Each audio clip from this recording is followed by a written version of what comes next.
Episode 81. Here we are. We are kicking it off. Oh, my God. Listen, my friend, there's an energy. There is a reason I just dove right into this because I felt it in that moment. I am ready to go with this podcast. How are you? I'm good. I had a great week. First of all, mom's doing great. She's like a rock star. Physical therapy is so happy. Her knee is great. Nice. But then my delivery, and I don't know if you can see, but right under my Rick Babcock clock, I got There my it is. my John Rivoli painting. Keep punching. Keep punching. So I'll tell you what. I was so happy. Yes. That man can do no wrong. I mean, his painting, I don't know if he wears the socks on his wrong feet. I don't know if John Rivoli wears his T-shirts inside out with the tag flipping out. Right, But like some ritual. when it comes to art, John Rivoli can do no wrong. Yeah. It's always just like he captures something over and over and over again. He really does. I loved it. So well, there's a reason why the guy's the best. So, yeah. you're actually, your wall is looking better than my wall because you've got stuff on your wall. Okay, so we both have the big punch scene, right? Yeah. From the Leroy Neiman, but I don't have what you have on your walls. I have different stuff, right? So I'm falling behind. I have got to get caught up, or Mr. Rivoli is going to be yelling at me. Mike, what's happened to me? You're my number one customer. You have no more of my new stuff. So you need a new wall. I know. And well, I'm going back. I say this all the time. So what you see here on the wall, I don't know. What do I have? 3, 6, 9, 12, 15 over there. So I have maybe 15 right in back of me. Right. In the gym, I have 3 large ones that are 4 feet by 5 feet. And then in the hallway, I have another 10 coming down the steps from upstairs. Wow. Then in storage, I have another 15 that I've been rotating. Now, these happen to be some of my favorites, and I'm having a hard time letting go. So anyways, I will be rotating them soon, and I am going to make some new purchases. But, it's hard to let go. Yeah. I can't stop. Anyway, hey, we are coming live. We've gotten back now. We've got our new home office. Stacy, where's our home office coming out of this week? Well, I looked at all the towns very closely in Australia. And you'll find out why in a moment. But the most rocky one was Ding-a-Ding, Australia. Ding-a-ding, mate. That's the place. I love that. So in these high level meetings that you had, I couldn't make them. I was busy with tours. You were with the upper echelon of the Rocky Files group. And how did it go? Were you intimidated? Were they intimidated by you? How was it? Did you wear a business suit? What was it? Yes, I wore a business suit and my Adrian hat, of course, before I went in. Gotcha. So I was, like in the zone. But yes, they're very scary over there at the C-suite. But I said, you know what? We've been at our old office for a very long time, and we need a new home office. And so good to go. So pony up the cash, boys, because we're going to Australia, mate. Australia, I love it. Good day. Speaking of a good day, I really had a good day the other day. So, Stacy, I sent you 2 pictures of Rocky in the ring with Apollo. Would you put those up for a second? There's that one. All right. So everybody notice the shorts. Mr. Juergens, I'm wearing white pants with a red stripe. That's right. It really doesn't matter, does it, Rocky? Aww. I'm sure you're going to give us a good show. All right. The other we got in the other one? There. Okay, there you go. You see the thick red waistband, the Everlast logo is sewn into it, right? Okay, so for a very long time, I've been looking for these shorts, and you can't find them anywhere because they are vintage. And this particular pair, I didn't really want a pair that were kind of memorabilia made. I have a lot of things memorabilia made, but this one particular pair, I've been looking for one from the 70s. And so I got them finally, the Everlast shorts. Okay. Yeah. Now, and these are not replica. Right. Exactly. From the 70s. I wish I could tell you. I wish I could tell you these were Rocky shorts, but they're not. But what I like to do is I like to make them Rocky shorts. I'm going to get some, I don't know, paint or dye or makeup or something, and I'm going to make them all bloody like they are. I'm going to replicate them in the movie and put them in a Ooh, shadow box and then hang them up on the wall. And I think that would be kind of interesting. good. You're Yeah. So brave. I'd be afraid to do that. I don't know. Well, make sure it's washable. So if you need to start yeah. all over again. Yeah, maybe some type of food dye or something I'll use. Right. I'm not quite sure. Fake blood, maybe. Or maybe I'll just cut my finger and put my blood on it, because what better True. than to bleed for your passion, Stacy? Right. That's very That's an hardcore. idea. That's one way we can go. That's an option. That's a mental option. Sure. Okay, so what else do we got here? So I want to talk about. I Yeah. was talking to a good friend of mine recently, and the subject of INSTONE came up. Now, a lot of people watching right now probably might not even know what INSTONE was. And back in the mid 2000s, like 4, 5, right around there, Sly got involved with some scientists that came up with this protein pudding. And it's really, yeah, there you go. It's the world's first high protein pudding. When I tell you, this is one of the things that helped keep me maintaining my body weight at about 185. I stayed at 185 for the better part of 15 years. Wow. And this really, really helped. They had another thing called, I think I sent you a picture of it. It was called Forza Tea. Let's see. All right. So okay, that's good. Leave that one there. So that's metabolic breakdown. So that was like your I think that was like lean fire. That was your fat burner. That was really great. That worked really well. Sly really hooked onto a products that worked, I thought, miraculously, and they sold them at GNC.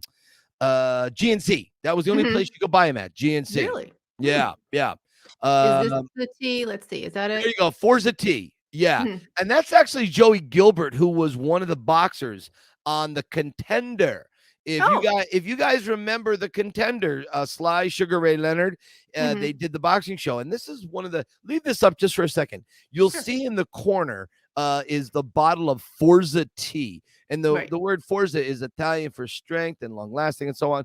And so it was a testosterone booster for men. And anyways, he would promote some of these products, including the pudding, on The Contender, and the guys loved it. And it was really one of the smart things that Sly had done. He had really gone above and beyond trying to come back. Because if you remember, Stacy, back in the day, Sly, he didn't have any movies coming out in the theaters. They were going direct to DVD. And it was maybe 8, 9, 10 years since he was at a peak again. And what did he do? Here's the thing that I admire so much about Sly. He was at the top of the world, $20+ million a movie. Women wanted to have him. Men wanted to be him.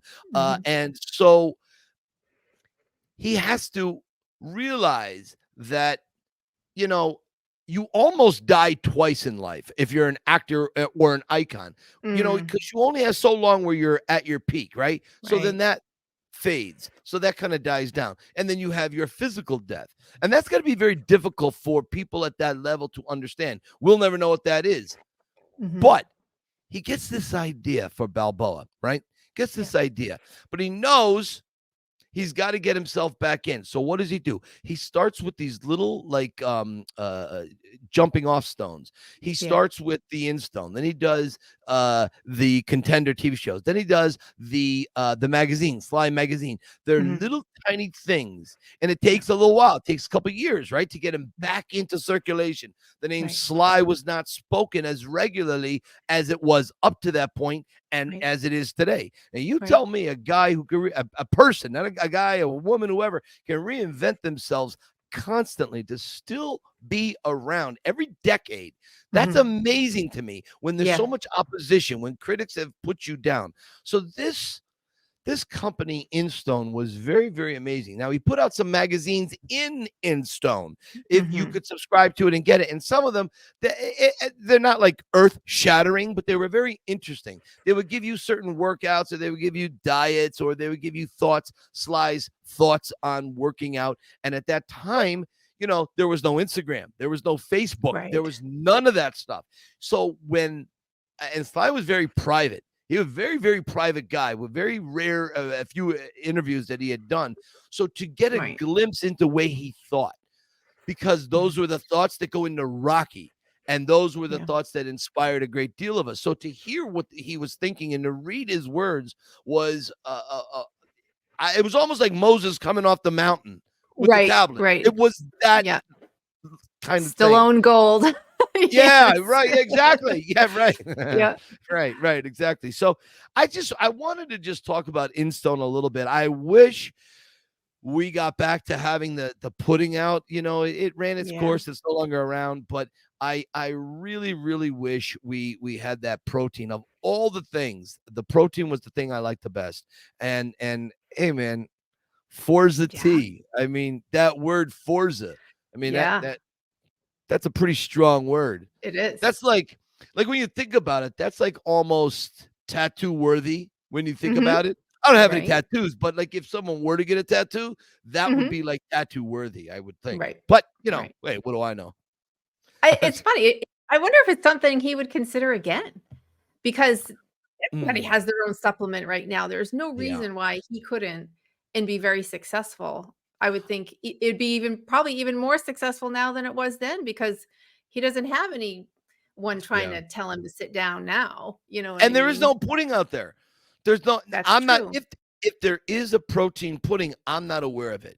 Right. I am not aware of the protein pudding out there. But if it is, somebody let me know, because I love the protein pudding. But I really liked his protein pudding was delicious. And anyways, so that's INSTONE. They put out T-shirts and they put out tumblers you could shake the protein drink up with. And there was a monthly, what was it? A bi-quarterly a newsletter that came out. Right. And again, it doesn't sound like it's that, as I'm saying it now, because Sly is so available. He's on Instagram and the Stallone family and all these things. So all those things, are what I'm saying doesn't sound like it's that big of a deal, but at a time where nothing else was out, you were like, wow, that's incredible. That really is amazing. Well, there was no access. You couldn't just go get your Rocky fix, Stallone fix, whatever. There was just no access. You just had to wait until he came out with the next thing. But this is, people say Rocky Sly's Rocky. It's like, even if the industry was trying to ice him out, it's like, no, I'll find something to keep going. Yeah, exactly. I love that.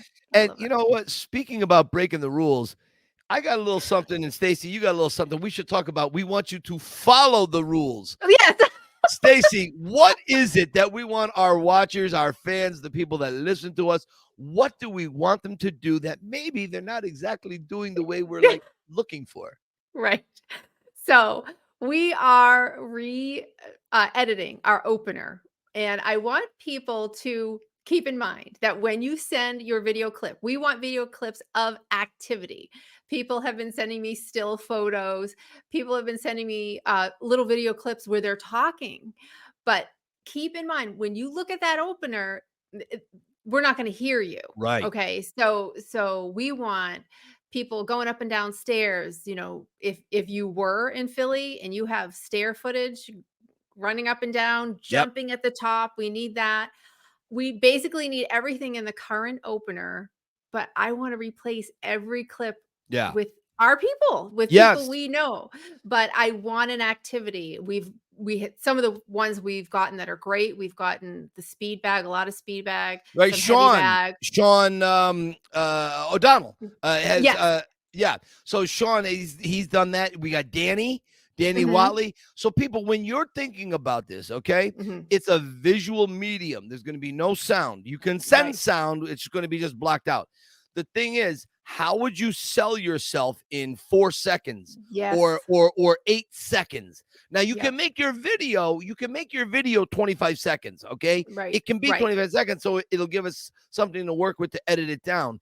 Right. We'll take the best part of it. But in those 25 seconds, what best visually sells you and your love for the character? So like Stacy said, those two are great examples. And another example is like one I think what we're going to use is footage of a camera set up like here. I think I'm going to have Sue video me as I'm doing a show, and then Stacy will do something similar on her end. So like if you guys are watching the podcast on your TV, somehow set up your cell phone where we see you watching us on the TV. That 5 seconds, 2 seconds, we're really trying to put the podcast out there. Like people are watching it more and more and have a, like Stacy said, we want it to be a family video, kind of the Rocky family, right? Yeah, absolutely. Our bubble, our faces, the people we talk to every day, communicate with every day, and then, just a few other things. Make sure it's well lit, make sure it's in focus, and make sure it's close enough that we can see you. Some of the videos I'm getting are way far away, and I'm like, I can't see you. And then if you blow it up, it gets fuzzy. So just things like that. Yeah.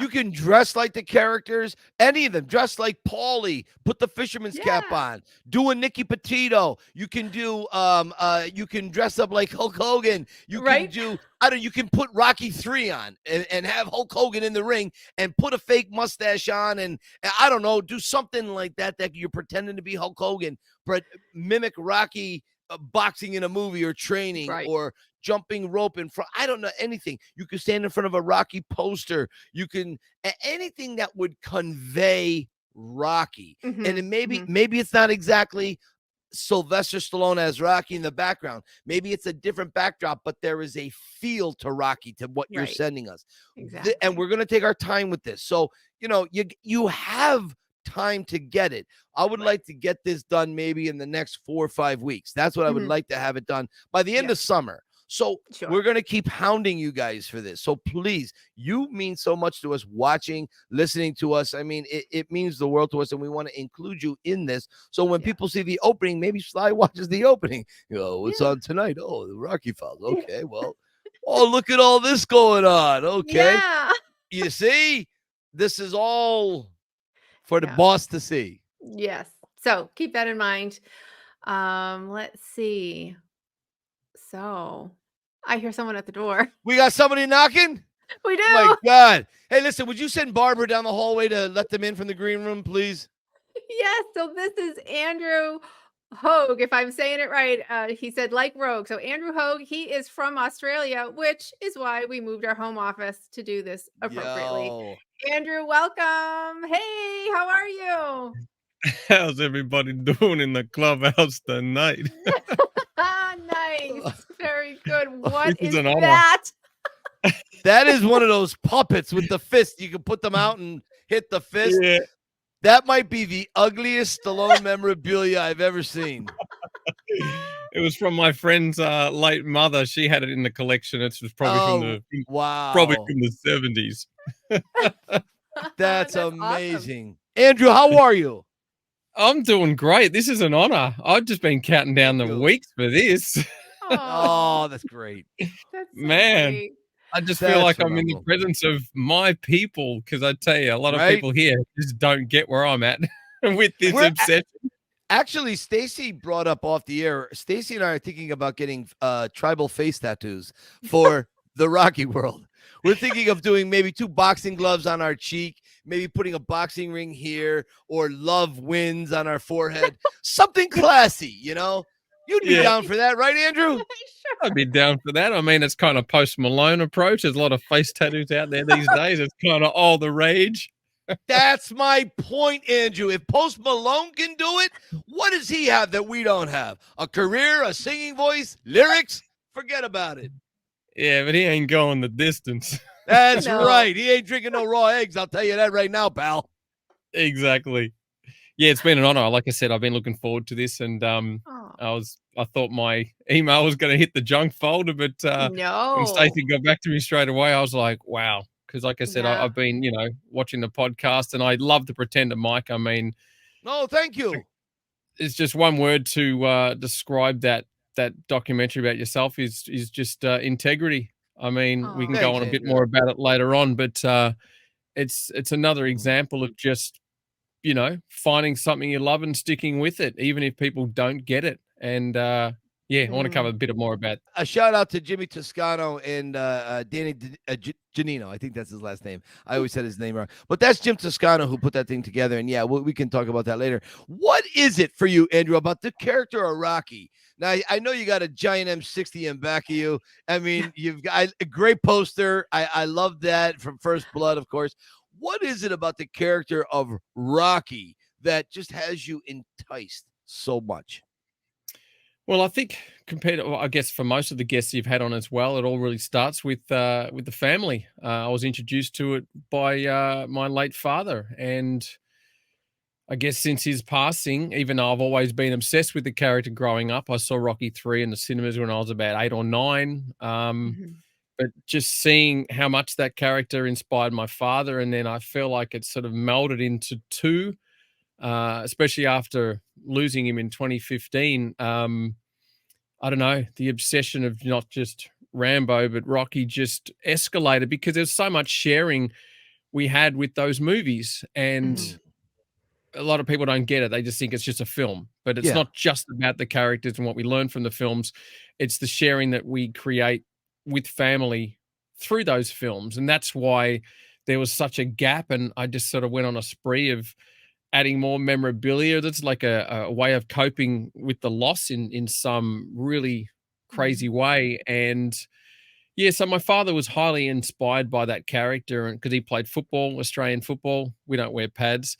And he, he was highly driven and highly motivated, with that sort of, that mindset. And it was quite intimidating for us growing up because we tried to play football as kids and we were lousy at it. It's a hard game to play.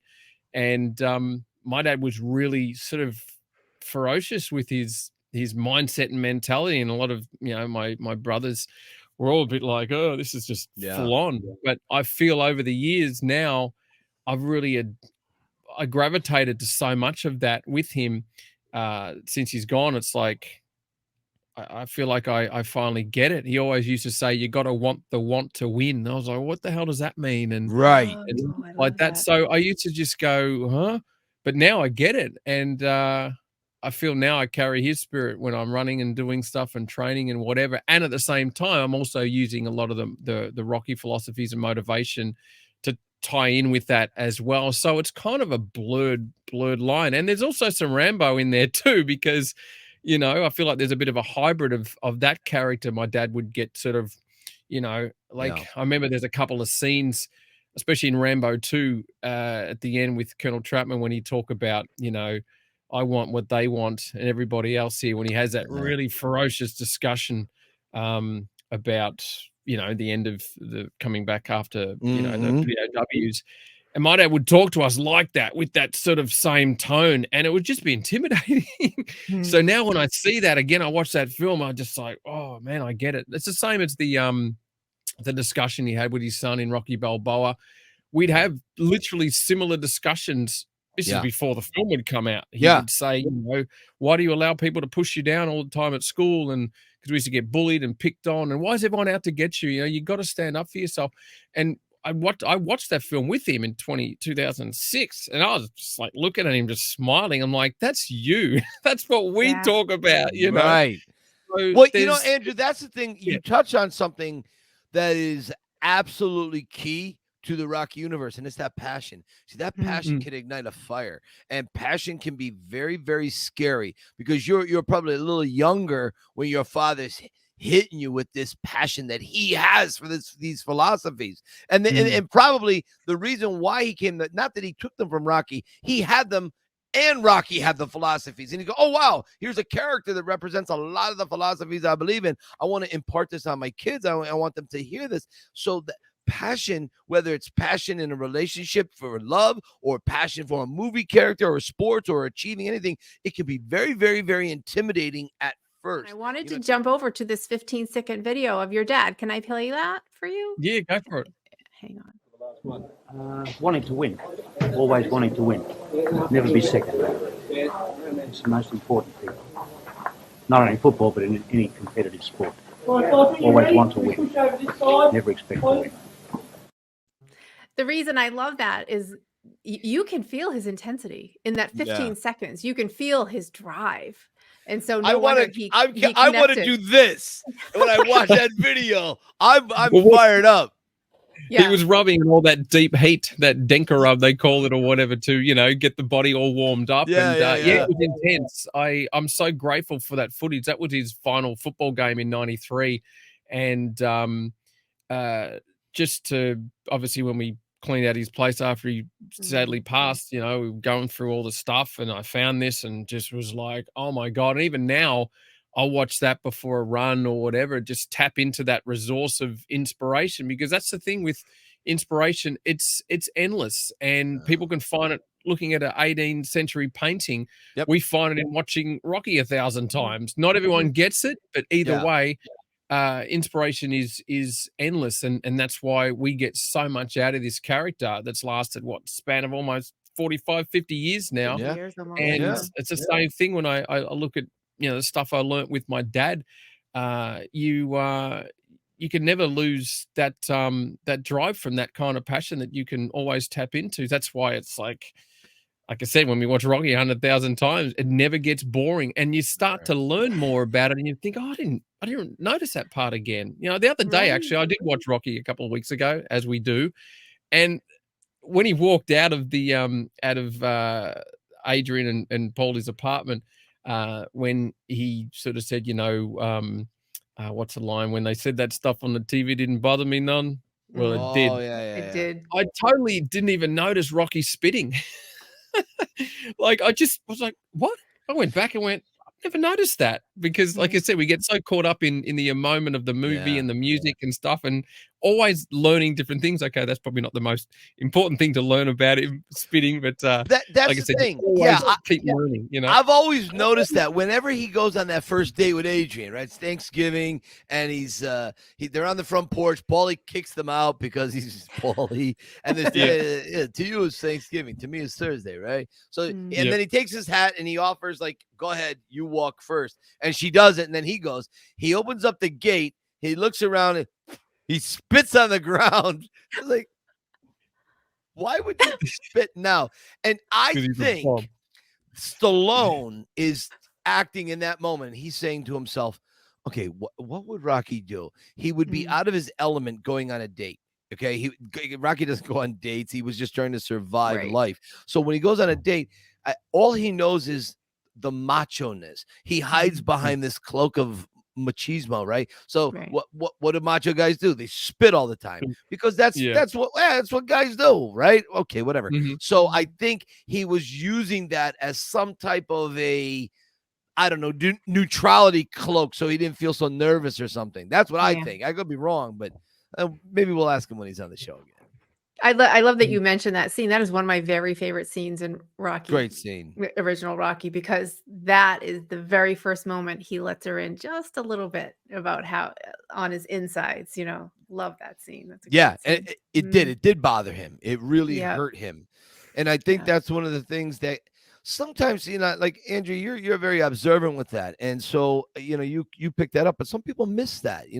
They default to it's a boxing movie.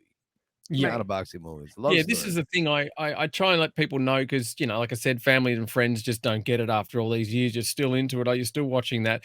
It's like they probably watched it 2 or 3 times 20 years ago and they understand, underdog movie, get up, fight, win, great, whatever. But the trouble is, the way I see a lot of people, we're all underdogs, but majority of us get knocked down and we stay down and go, oh, well, it's comfortable down here. I ain't getting up to take another shot. Right. So most of the time, and I even use this analogy, especially, with my coaching stuff with clients, we talk about how many people in the world today are players in the game of life as opposed to spectators. Now, you go to a stadium and watch a game, everyone's in the stands or the stadium.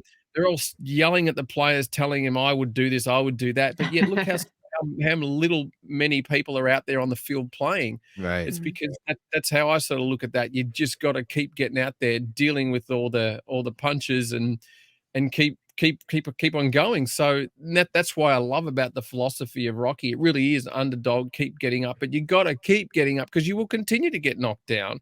Yeah. And like I said, some people just watch the film a couple of times, they get it, they get inspired, and they move on. And it's like, well, inspiration is really only a word unless you act on it and put it to good use. Otherwise, it goes. It's fleeting. It's like motivation. Totally agreed. Now, while we're talking about inspiration, what is it about Rambo that inspires you? Because my brother could write a book about this, but for you, what is it about Rambo? Well, again, it was the first film that my dad bought on VHS when it came out. He took us to see it at the movies as well, same era. So we went and saw that plenty of times. I still walk past the cinema when I'm in the city and just go, wow, we were here. That's so dear to my heart when I look at that staircase and just go, man, my dad just took me to see that. And Rambo, I mean, okay, the first one's untouchable in my opinion. Right. But where do I go with the Rambo character? Because it is very different to Rocky. We know that. Rambo's almost like the mechanism without the heart. He's like, he knows what he wants to do. He gets it done. Whereas Rocky sort of goes in, has a look around. Okay, I got to think about this, and he philosophizes. Yeah, Rambo's just like, he's damaged, and he's like the Frankenstein monster almost. In a way. Yeah, absolutely. But I also draw some of the tension that he brings in that character, especially if I'm in a long run or whatever. And, things are hurt and sometimes the heart's not helping either. So you sort of got to get into a bit of a robotic mode. And, like some of the scenes in part 3 when he's just pushing that piece of wood out of his, and you just have to, it's like, you just got to grit the pain and keep pushing. I use that. Even when he gets to the top of the cliff and he just looks around and then he's just like, I get into that mode sometimes where you literally just got to leave your emotions aside and just get down to business. But I just love that character. Part 4 is just ruthless. Part 4 is amazing. I mean, it really is. I would put part 4. See, this is a tough one for me. It's First Blood, Rambo 2, just because of the nostalgia and the awesomeness, the bow, the black knife. I mean, all of that. And then I would put Rambo 4 because Rambo 4 is so amazing. But I just want to touch on one thing. He's in the cave, Rambo 3. He shirtless, laying in the rocks in the dirt. He takes the boot knife, takes the bullet, the casing, the bullet off, right? Pours the gunpowder in the wound, and then he blows the flame. Look, I love it. I love that scene. It's the best. It's so outrageous, right? Yeah, but we love it. We love it. And this is where Rambo, I think that's in Rambo 3, Jump the Shark, where it goes past a level of just like there's just no, because in First Blood, like you said, it's literally an untouchable movie. It's scary as hell to jump off a cliff into a giant tree, branch to branch, potentially breaking ribs and so on. You can evade the cops. You can come back into town. You can climb through a mine. But we start getting into Rambo 3, and like not one bullet hits you from the Russian army in Afghanistan or right. I mean, it's like Is there not one person that can shoot accurately? I mean, yeah. I love them. I'm seeing them all at the cinemas. Now, do you want to talk about how quickly I got stooged? I've got the Last Blood. okay. Nice. And this is the thing, right? You know, there was a theatrical version and then there was a cut version. They chopped out the first 10 minutes. And I was like, The rescue, the flooding scene, right? yeah, it didn't make any sense. So at first I bought the 4K Blu-ray from, online, and I thought, great. And then I realized, oh, hang on, this is a cut version. Damn, I got to get that extra 10 minutes. Super fan. So I ordered the Italian version. I get it. It's great. And the crazy thing is the subtitles for the Spanish discussions with those criminals, the mafia or whatever, is in Italian, not English. Wow. So this is the full version. So I got stooged, and then I had to go and get the Blu-ray version. And it was funny because I remember when Sly put it up on his Instagram saying, the uncut version of Last Blood's going to be, streaming on Netflix or something like that. And I just said, well, I had to buy it like 4 times to get the full version or something like that. And I think Sistine laughed and liked it or whatever. So that was pretty funny. But yeah, I didn't mind that. I mean, a lot of friends have said, oh, it wasn't great, but I'm just biased, man. I just love the man. So, right. It's funny. You bring up a really good point. And Stacy, I know I got to bring it back to Rocky, and I'm going to, but one last point on it's Rambo. all good. This is no, all I good. know it is. I know it is. But the thing is, so we're sitting in the movie theater, right? And I'm talking with my brother, my mother's and father's there, and Sue's with me. Her mom came along. We were watching it, and I'm in awe. And my brother turns to me and he goes, Mike, when did Rambo 5 come out? In 18? 19? 18? Rambo 18. 5, 2018. 18, yeah. So he goes, Mike, it's 2018, and we have a 5th Rambo movie. The first one came out in 1982? Okay? Yep. Like 82, and I looked at my brother and I go, wow. That's kind of a deep statement. Like, wow. There are not many movies that can do that. You know what I'm saying? Can you name another one? I don't know if you can name another 2, I should say. Rocky and Rambo. Not with the same actors. You could say maybe Harry Potter, or you could say maybe not even Harry Potter. Maybe Godfather. Maybe Godfather had some longevity. The Star Wars, but again. Han Solo, we don't see Han Solo after Return of the Jedi, and then when he comes back, they kill him off. So, but the thing with Rambo and Rocky, there is such longevity there. There is such universal appeal. Whether, I always felt that, and Stallone's acknowledged this, but Rocky and Rambo are the same, opposite sides of the same coin. And Sly, when he was here on the podcast, when he sent us that video, he said himself, they're both manic. Rocky's manic in a happy way. Rambo's manic in a negative way. One is up and one is down. And anyone who says Stallone can't act needs to see these performances in their totality, because I'm sorry, but Tom Hanks could not play Rocky and could not play Rambo. Okay? Couldn't do it. No. Agreed. I think what's cool about Rambo is that he doesn't use pain or emotion to make a decision about what he needs to do. There's a job to be done, and whether it's I'm in pain or he's a soldier. He just goes. That's it. Where discipline. He's that robot, like you said. But Rocky, it feels he's so much more in touch, and there's so much more turmoil and so much more to consider. And do I and don't I? And he really throws the issue back and forth before he goes for it. And where Rambo just goes.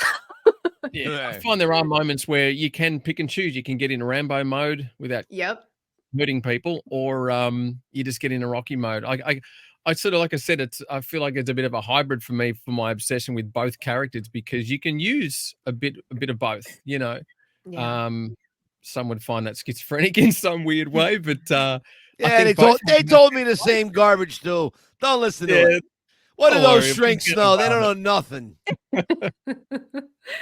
Andrew, tell us a little bit about your running years, and you decided to become vegan, and you had a struggle you really had to climb up and out of. Tell us about that.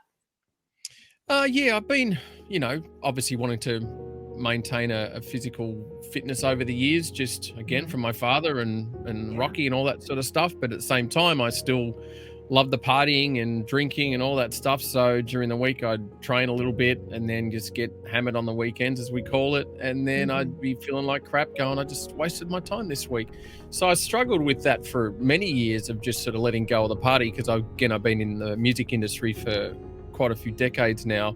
So, you know, the partying's always free flowing in those environments, but I knew somewhere within myself, I wanted to just take care of myself physically. And I know that that has a good effect on you emotionally as well, because exercise is proven scientifically how much it can affect your mood and all those sort of things. So I was always torn of just my ego of, you know, the party kind of side of me versus I want to maintain discipline and be fit and healthy and strong, because, you know, we only got one life, one vehicle / body, and you got to look after it. So I grappled with that for many years, and then I decided I'm just done with alcohol. So I quit that about 15 years ago, and it wasn't the easiest thing because it ran in my family. I believe that was the main cause of my father's demise, of his untimely passing. You know, like I said, he was my Rocky, but I prefer to focus on the good sides of his life rather than the slow deterioration, because it was just horrible to watch your idol, your pardon me, your hero, kind of go out that way. And so anyway, I decided, you know, I'm done with that. And running, this is really interesting because, you know, quite a few years back, maybe 15 years ago, I'd, you know, run 5-10 kilometers and go, that's great. And then it escalated to, you know, 21 and stuff like that. And then I kind of just stopped after a while. I don't know why. I thought, you know, it's not good for the body, because everyone kept saying that. And I think 2019, I was going through a few of my own personal changes, identities, things to keep shifting, because I'm all about growing. I really am. And went to Vietnam for a week just to sort of get away. And there was this running sort of fun run happening, 10Ks. I thought, I'll go. You know, I brought my shoes, and 10Ks is manageable. And get this, at the end of the run, you know, they were playing Rocky music in the background at this sort of area. And this is in Vietnam. Yeah, and I'm just standing around. I was like, there was only there was probably about 5,000 or 6,000 people doing this run, starting at 4 or 5 in the morning, because the pollution's really bad. Hang on a minute. Yeah, I want in Vietnam. They're playing the Rocky music, where Rambo was, I guess, born, right? In a matter of speaking. And they're playing Rocky music. It was a Vietnamese crew setting up for the run. The run started. I had to get up at 4. I think it started at 5. And like I said, when I got to the starting sort of point, and I don't treat it as a race, I just run, you know. It's not a competitive thing. And they had national TV there, and I looked around. I thought, I'm the only Western person here. And then they interviewed me, and they said, "Excuse me, why are you here?" And I'm like, "To run." And they're all just like, "Oh, wow, okay." And, you know, so I did the run, and at the end, you know, you get your medal, all that stuff. And then I'm like, I'm like, wow. And I could hear the rock. I think I still got on video. I filmed it, just hearing the Rocky theme, and I was by myself.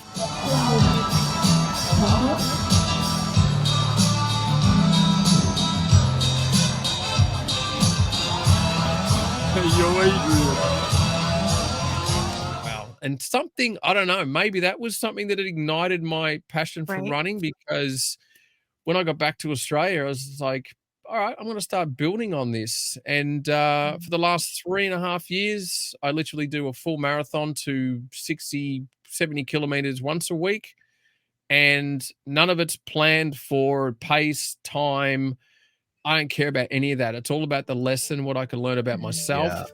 And I did my first 100-kilometer run about 4 weeks ago. That was, again, unplanned. Like I said, I go through stuff when I'm running, like flipping the switch and, you know, let's see what we can do together. And that we is my true self that's dying to get out, because we sort of, you know, we limit ourselves so much. And this is another crazy thing. I remember I ended up doing my very first, again, I've never run an official marathon. I've done up to about 90 of them in the last 3 years, but I've never done an official run. Like, I don't care for it. Everyone's like, oh, you're going to go on this this, the Melbourne Marathon. I'm like, I don't care. I'm not interested in running with other people, competing, getting some medal. I always said medals rust and stats get deleted, but it's who you become is what lasts longest. And I say that to runners on groups, and they're like, what?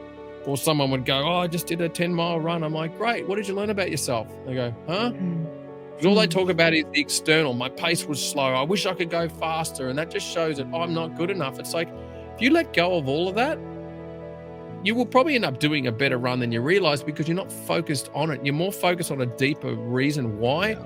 And I've found that the more I let go of the external, the more my runs got better, because I was at peace and I was in that sort of, I call it flow and go. And then everyone's like, every week I'd post, 50Ks, 60Ks. Everyone's like, you're mad. I say, no, I rarely have any injuries.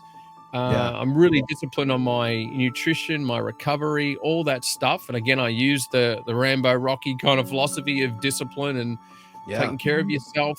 And like I said, when I talk about Rambo Rocky, that also includes Sly as a person, because I see beyond the actor and I see beyond the wealth. I see a guy that is incredibly focused, disciplined, and that's why he's become what he's become. Yeah. So I use all that sort of stuff, and the running's just sort of something that I mean, I can't believe it myself. Some weeks I look down at my legs going, how is this happening? This is pretty crazy. I remember when sorry, go. Now, do you think that a lot of people don't like to look at themselves because of the internal issues they have, and confronting truths could be kind of awkward? Absolutely. Right? My dad always says, look in the mirror, son. The mirror never lies. And it's true. And most of us avoid that.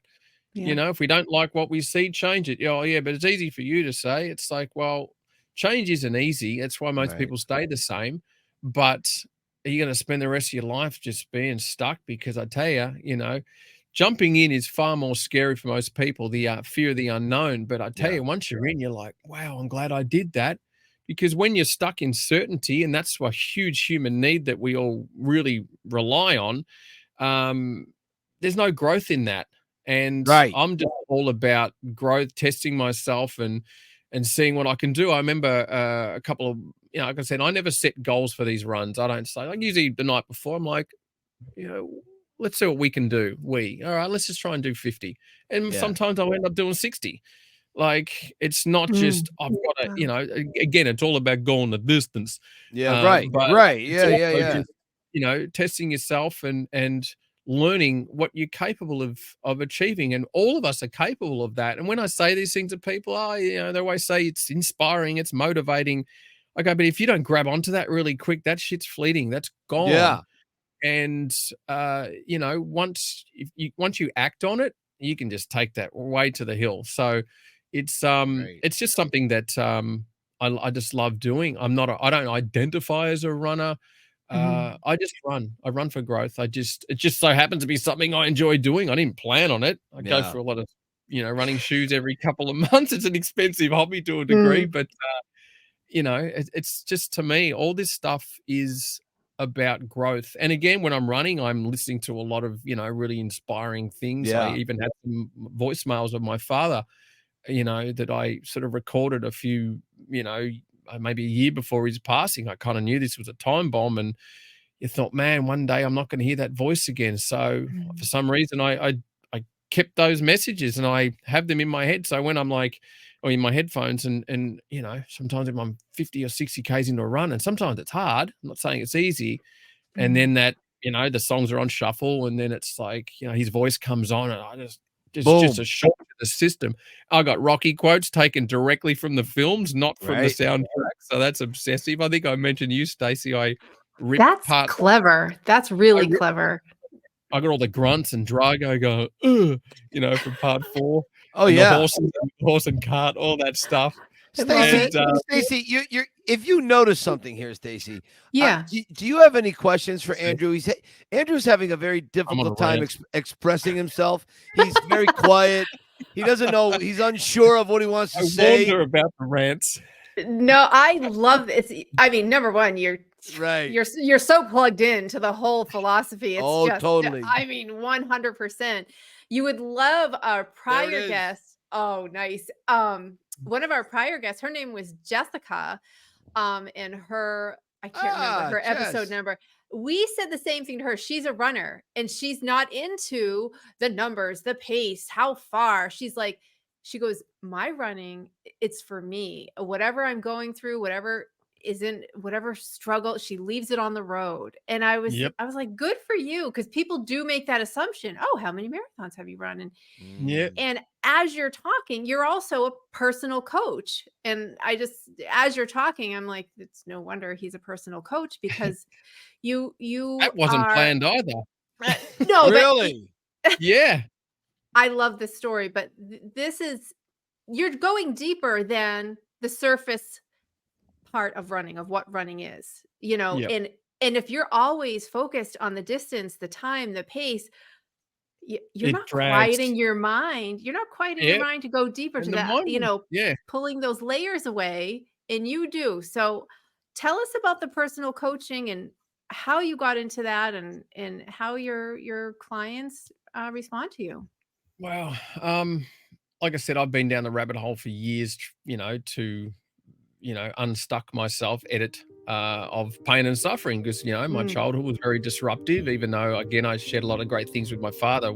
Parents divorced when I was 8 or 9, so not a easier sort of environment to grow up in. And again, like I said, I have some kind of worship of my father, because I really focus on the good sides of him, but there were some horrible sides. There were some terrible moments, and for all of us. And they still hang around, and people talk about trying to erase the past. You can't. You just got to look at it from a different perspective and accept the fact that, well, great, it's not happening now, but sometimes we hold on to it so much that we make it feel like it's real in the present. It's the same as when I'm running. Like I said, I ripped Rocky 3 and 4 audio of the entire movie, so I'm running, listening to those films, and all I'm doing is watching them in my mind while I'm running, and I feel all those emotions from the scenes, because I know that film so well. So my body's responding in the present, like, when he lost Mickey, and I relate that to my father, and I just feel all these emotions. So it's so easy. The brain doesn't know the difference between what it experienced in the past and what is in the present. That's what's crazy. And that's why people walk around in this loop. And for years, I, obviously saw psychologists growing up, disrupted childhood at school. And, my grades were always crap. I was a terrible student. I dropped out and was working in a factory at 17, just like, I've screwed up my life. All I care about is music. And now I'm just a bum. And so over the years, I was always just trying to, I guess, quote, fix myself in some crazy way. So over the years, I would work on myself, and it's a roller coaster, and it doesn't end. Personal growth doesn't end. Once you're in, you're all in. And I ended up hiring a couple of coaches because I thought, nothing against therapy, it has its place, but I believe that you go there, you have a brain dump, you cry, you let it all out. I'll see you next week. And our brains are like computers. They really are. That's like, we fill them up with all the crap that we've been searching on, and then it just gets full. And what do we got to do? We just got to empty our temporary internet files, or we got to delete the trash. And then we fill it up with more crap. But we don't pick and choose what we want to let in. We just bring it all in. So I ended up hiring a coach to help me through the grief of losing my dad. That was like probably a 2.5-3 year grief depression I went through. Hardest thing I've ever endured. I just can't even begin to explain it. Everyone's different. Some people would say, like 4 months later, you're better now. It's like, you have no idea. Grief is completely up to, that's the hardest thing with grief. It's, how do I put it? It's just your journey, and only you know when that will clear. Some people it takes 10 years to get over something, some 6 months. You don't know. There's no set time limit for that. So anyway, I went and saw a few doctors, like, I'm just boom, sunk. And first thing they do is, medication. I was like, nah, nothing against that. It has its place, but I figured, I'm stronger than this. I can get through this, but I don't know what to do with this either. I don't want to fight this, because this is a beast I've never experienced. So I went and saw a friend who was a coach as well, because she was like, she also does, myotherapy to help my body as well. And I was broken. I hate using that word, but some people, it feels that way. So she sort of said, look, I also do this. I'm happy to help you with it. I said, I need something. So I think I spent maybe 6 or 8 months of working with her. And that was some of the hardest work I've done on myself because, it's a journey. And I look back and go, I'm so glad I did that because I became stronger dealing with it. Yes, I still grieve for my father, 100%. You never get over it. You adjust to it, and I think it was around 2020. I just felt this overused term, this calling to want to help and serve other people out of their own pain and suffering because, I'd cleared a lot of my own stuff, and I know we all have stuff in the basement. But, I think once you get a really good grip on where you're at, I believe that's when you can really serve people. It's like you wouldn't go see a personal trainer that's overweight. You want to see someone that has got it down. Like, this is where I'm at. I know what I'm doing. This person's motivated. They're disciplined. They're organized. They got their, health down, nutrition down. Or then it's like, well, I want some of what they've got. They're the epitome. They're the example of they walk the talk basically. How did that take you into radio? Well, I've been doing radio since I was 19, so I'm in 30-year career of radio, and I still do it. I mean, I was at the top of my game. Well, I'm still on the top of my game in my opinion, but I was running the biggest radio program in the country for, heavy metal, which is my favorite music.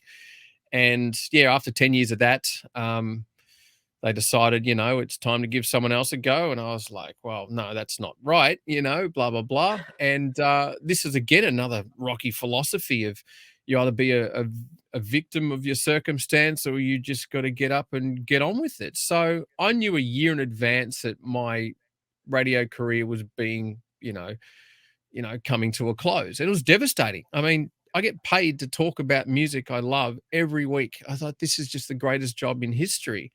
And then, you've had a good time to give someone else a go. I was like, that makes no sense.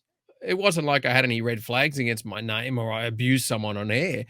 So I was just thinking, what am I going to do? Where can you go from here? This is like top of the mountain. You can't go anywhere from here.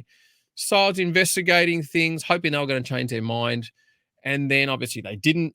And I fell into that victim mode for a while of like, why is this happening to me? And like I said, we ask ourselves sometimes the wrong questions. Why is this happening to me? And then I thought, how could I make this better for me? And that's why I had to flip the switch really quickly. And this is even an awareness I wasn't aware that I had, but I did have a bit of help with my coach as well. She's sort of saying, looking at it from this angle, they're setting you free. I'm like, no, they're not. They're breaking my heart, blah, blah, blah. I didn't see it at that time. And what I ended up doing just with that awareness was to build my own mountain. And that's what I did. I put my head down. I told people on the air that this is my last year and keep in touch because I'm coming up with a couple of cool things. I didn't say anything else. And I know Sly says in his top 10 rules for life in the Sly Moves book, I've got that printed, that, don't share your dreams with people because I'll most likely steal them. And I put my head down and there we are, built my, there we are. If other people can steal your ideas, they most likely will. That was the one. Yep, that's the clause. And I ended up building my own 24/7 online radio station, which is the first ever 24/7 metal radio station in this country. And 8 or 9 months behind the scenes, everything went wrong, did on my own, failing constantly. Like I said, it's just, there's so much success in failure, but unfortunately when people get put down or they hit the canvas, so to speak, they stay down. And there's always success in failing. That's part of the deal. And ended up launching my own 24/7 online radio station, andrewhaug.com. Nice. And, I'm now in my 11th year doing it. It's on my terms. And I look back and go, well, what I had was great, but this is even greater because I've got a community that followed me across that obviously loved and respected what I did. And I always tell people, radio's not about you, the DJ. It's about you spreading the message and your passion to like-minded individuals. Because I tell you, the audience has more power than you because you're on the mic and you're blah, blah, blah. How many times do we channel surf when we hear a person's voice we don't like? We've got the power to turn them off. They might be like, oh, I'm, so egotistical. I'm on the mic. Look at me. Audience is like, I'm going to turn my back or turn you off. So ended up building that, and I run that every day, of course, as well as my coaching stuff and training. And like I said, everything's just, it's all about, again, I always use the Rocky metaphor. I'm so grateful to be here with you guys. What else you got on follow-up, Stacy, to kind of wrap it up and bring it full circle? I love what you said as you're talking about your dad. It's like rewatching the scene of Rocky talking to Polly about losing Adrian. It's just that emotion is the same, and you found a way to move forward. And I love how, you're looking at the radio show and they're pulling you out of that.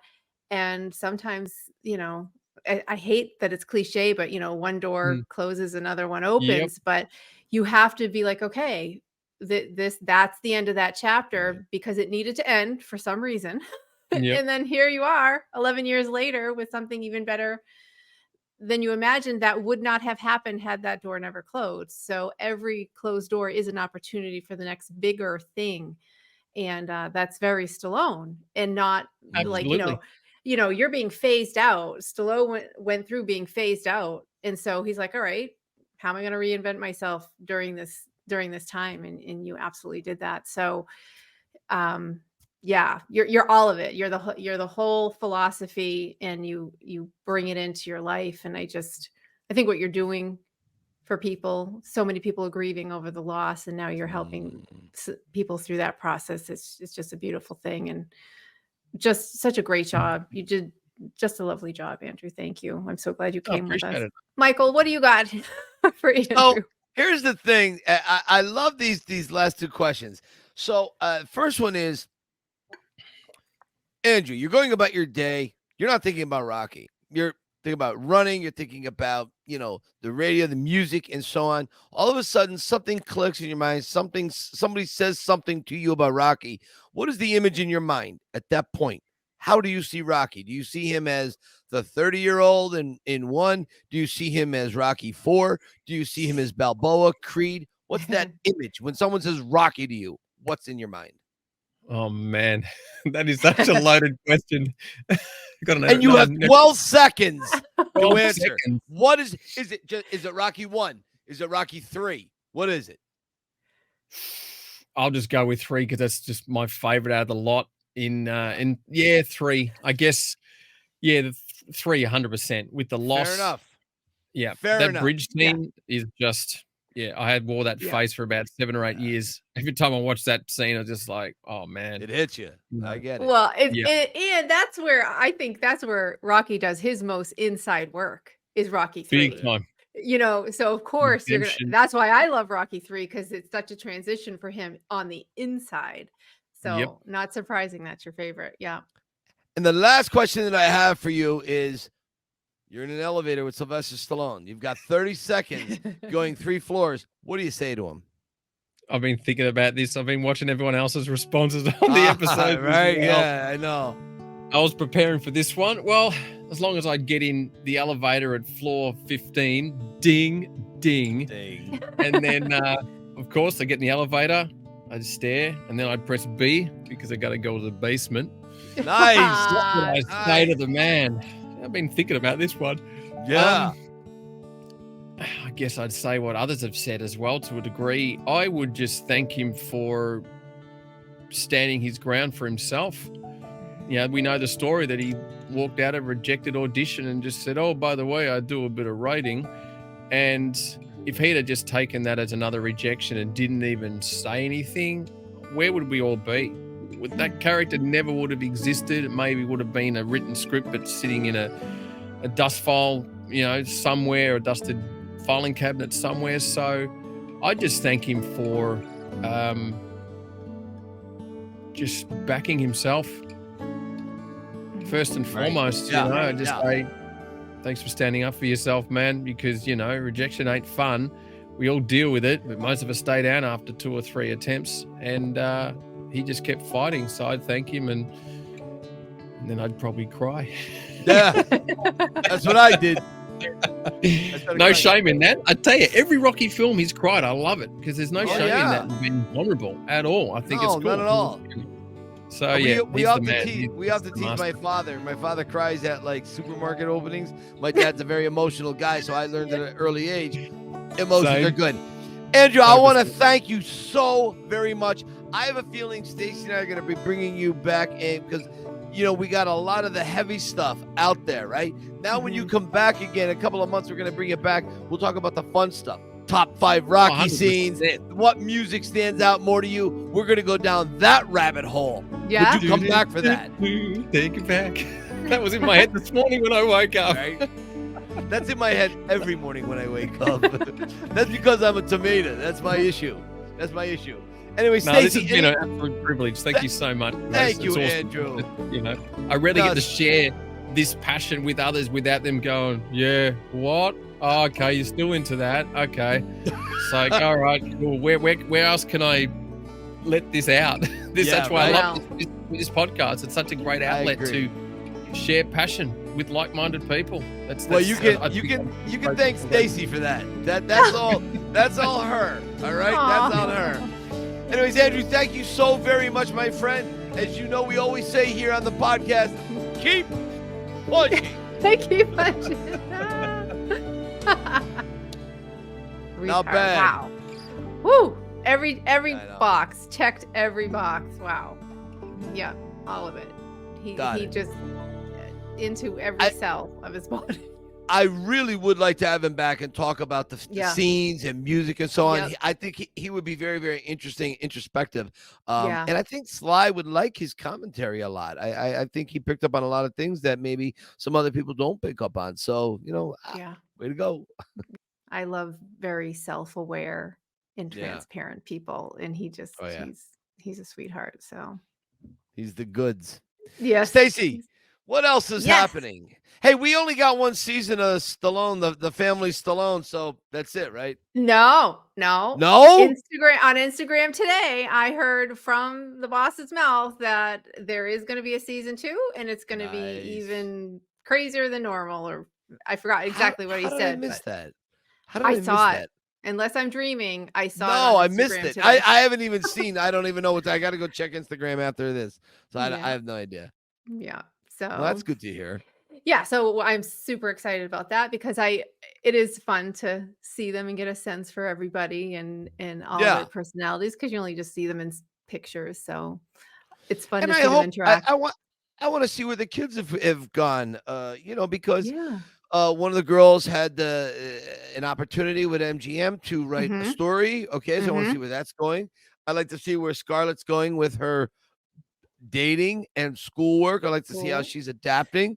It'd be interesting to see how Jen is dealing with, the empty nest syndrome, and what Scarlett is working on and going through. So I'm interested in it. But of course, more than anything, I'm interested to see what the boss has to say and how he handles certain things because this is scripture. We all know it's scripture in my life. Okay? Yes. It is. It is. It's funny because Mike Ferreira said it best. He's like, it's all Stallone gold. I'm like, yes, perfect phrase. Right. Stallone gold. Absolutely. That's true. Stacy, where can people find you? I am at Had Me at Yo on Instagram as well as The Rocky Files. And on Facebook, we are at The Rocky Files Podcast. And Michael, what about you? They can find me at the Yo Philly Film Tour. They can find me. I did a book. There you go. I forgot. I wrote a little book called Cue the Rocky Music. It's not bad. It fits in the stocking. Order now anywhere books are sold. There is a wonderful documentary made by Jim Toscano and Danny Giannino out of Detroit. They are filmmakers. They have gone on to really great things, and it's called The Pretender. There it is. And for those of you that don't know, the statue, that is the background of the statue. We got the okay from the Schomburgs to use this. That is me at 14 or 15 years old running up the steps for the very first time. And you can see I have the yellow and the black shorts with the red, white, and blue knee socks. Tube socks. Yes, exactly. And you can find me at the Yo Philly Film Tour on TikTok. Yes, I think I changed my name instead of TikTok Rocky. I think I'm the Yo Philly Film Tour. So that's it for us. Awesome. Keep punching. Keep punching. Bye, guys. Bye.